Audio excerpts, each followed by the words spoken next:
The Magic Goggles, Discovering the Secrets of the Lake. Up in the attic of her grandparents' cabin, Maggie was digging through boxes of summer clothes looking for a swimsuit that would fit. She couldn't wait to go down to the lake for the first time this year with her little brother Tate. In the third cardboard box full of her cousin's hand-me-downs, Maggie found a swimsuit that fit just right. While she was twirling around in her suit, she noticed a trunk, brown and dusty, that she had never seen before. She tugged on the lid. Nothing. Then she saw a latch on the side and unhooked it. She pulled and the trunk creaked open in a cloud of dust. She peeked in and saw an old red dress, some tan pants with holes in them, some black and white photos of Grandma and Grandpa at the lake, and 2 pairs of really weird old goggles with leather straps. The straps of both pairs of goggles were tied together with an old string, and dangling from the string was a note. These goggles have special powers if you believe in them.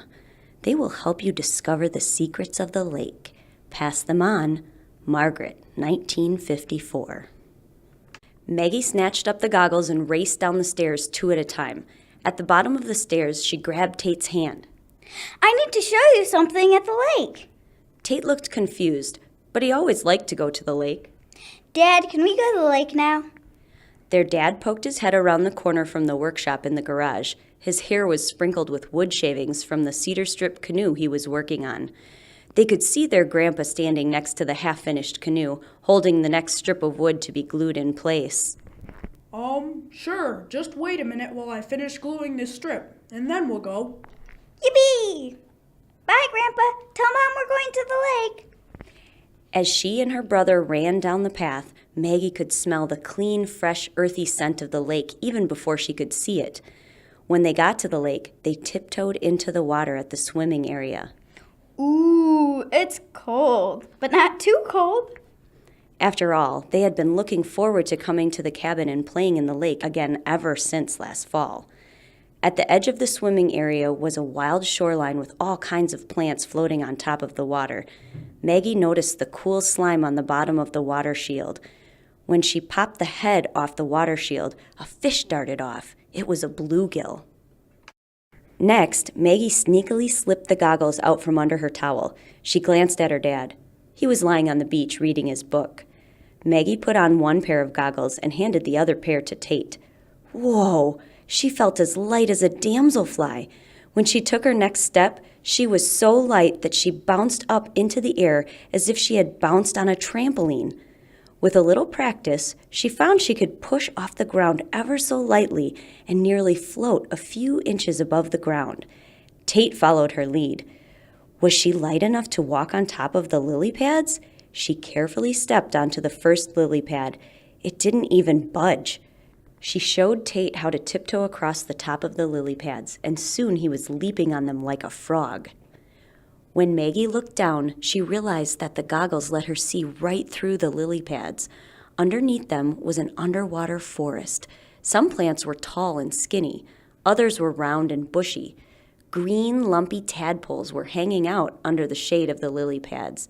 Shiny silver minnows hid in the shelter of the coontail, eating insects off the leaves and stems, while a largemouth bass swam among the pondweed, waiting for his chance to ambush the minnows. While Maggie and Tate were peering down into the underwater forest, a whirligig beetle skated by on top of the water. If we're light enough to walk on lily pads when we wear these magic goggles, I wonder if we can skate on top of the water too. She carefully set 1 foot on top of the water. It didn't sink. Then she pushed off the lily pad the way she pushed off the bench at the frozen pond in the winter. It worked. She was skating. She skated over to the swimming area. Not much to see in the water there, just sand. She skated over a tree that had fallen in the water. Crayfish crawled beneath its trunk, followed by a mud puppy. Small fish swam between the branches, probably looking for insects to eat. Bass and walleye fed on the smaller fish. On top of the tree trunk, a painted turtle was basking in the sun. A great blue heron stood in the water, watching intently. Maggie stuck her toe in the water. Soon, a curious bluegill came over to see what it was, maybe a worm, and nibbled on her toe. That tickles. Maggie skated back to Tate and started to tell him about all the animals she had seen by the underwater tree. Tate's goggles were fogging up, and he pulled them off. Splash! Down he fell into the water.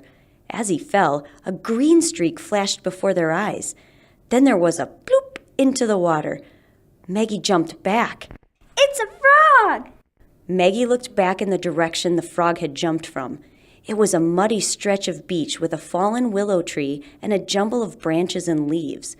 Maybe the frog had been hiding there before he jumped past Tate.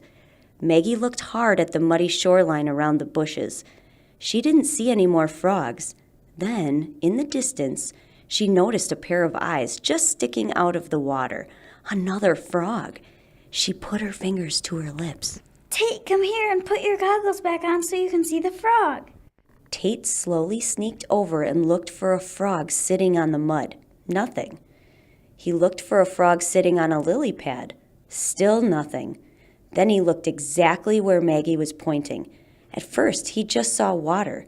Then he put on his magic goggles, and he saw the frog too. Maggie and Tate noticed a brown duck with a white circle around its eye swimming out from under some willow branches. Mama Duck looked at them wearing their magic goggles. What are those glasses? These are magic goggles. They make us as light as air so we can walk on lily pads and see right through them too. If you like exploring the shoreline, I believe you would really enjoy getting a bird's eye view. Hold on to me, and I'll show you around the lake. Mama Duck flapped her wings and easily lifted off the water, and they began a wide circle over the lake. Up in the air, Maggie and Tate were amazed at what they saw. Not only the beach and wild shoreline where they had just played, but a deep blue jewel of a lake sparkling in the afternoon sun. The lake was surrounded by a forest of green, including the park where they went swimming, the summer camp around half of the lake, and a few houses located way back from the water. Along the edge of the lake, it was hard for the children to tell where the water ended and the land began, because there were plants everywhere, on shore, at the water's edge, and way out into the water. Mama Duck landed on the branch of a tree where they had a good view of the forest surrounding the lake. Quite a view, isn't it? It looks so different from up here. You can see so many things. Look at the top of that tree. There's an eagle perched in a giant nest of sticks. I bet it's watching for fish. I see red squirrels chasing one another down that tree trunk. I think they're playing tag. It's like bugs are using that tree as a superhighway, crawling and buzzing all around. Yes, the trees are exactly what make our lake a good spot in which to raise a family. The woodpeckers eat the insects under the bark of the older trees, and they make cavities in the trees that I use as a safe place in which to hatch my babies. When the trees get old and fall into the water, they turn into food for the water insects, which are food for the fish. Lots of animals depend on the trees in many different ways.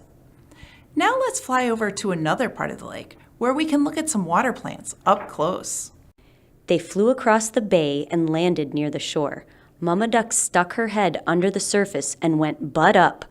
She yanked at something below and brought up the stem from a water plant. This is a large-leaf pondweed, one of our favorite plants, because the leaves are good to eat, and we often find tasty insects on them too. With your magic goggles, you can see the caddisfly larva on this leaf. We like to eat the caddisfly larva, and so do small fish. In addition to being a home for caddisflies, large-leaf pondweed also grows scrumptious nutlets. We eat lots of those in the fall to build up our energy before we fly south. Just then, Tate's stomach started growling, and Mama Duck smiled at him. Now let me take you back to your father. They took the long way around the lake so they could see the entire shoreline once more. Mama Duck dropped them off along the wild shoreline where they had started. Time to go, kids. Dad, we just got a ride from a talking wood duck. She flew us around the whole lake, took us up in a tree, and showed us some neat water plants. This lake is such a magical place with all the animals that live up in the trees and down in the water. Sure, Maggie, sure. As Maggie, Tate, and their dad got ready to head home, Maggie waved to Mama Duck, who waved back with one wing. Come back soon. I'll be here until fall. Dad couldn't hear her, but Maggie and Tate could. And from then on, for many years, Maggie and Tate wore the magic goggles every time they went to the lake. They walked on the lily pads, skated across the water, and visited Mama Duck, who always gave them a breathtaking ride around the lake. Maggie and Tate learned to love swimming in the cold water of spring, feeling the fresh breeze on their faces, checking the water plants for the insects and nutlets that Mama Duck ate, and watching all of the animals at home on their lake. Then, the summer before Maggie would begin high school, she found the goggles and tried to put them on, but they no longer fit. She sighed as she looked at them, remembering the magic of the lake. With tender care, she put them in the old dusty trunk in the attic with a note she wrote herself. These goggles will help you discover the secrets of the lake. Take good care of them and share them with your friends. Then pass them on. Maggie, 2009.